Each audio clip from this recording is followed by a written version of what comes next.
اور حضور علیہ الصلوۃ والسلام کے اصحاب کو دیکھنا ہو تو خلفائے راشدین ہیں، عشرہ مبشرہ ہیں،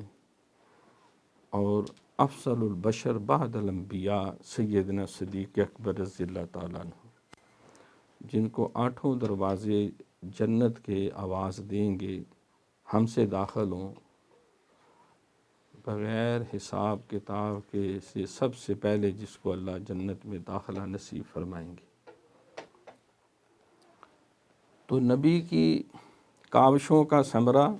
صدیق اکبر، فاروق اعظم، عثمان غنی، مولا علی، حسنین کریمین، عشرہ مبشرہ، اصحاب بدر اور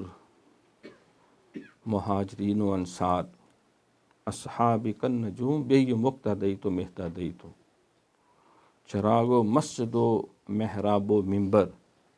ابو بکر و عمر و عثمان و حیدر۔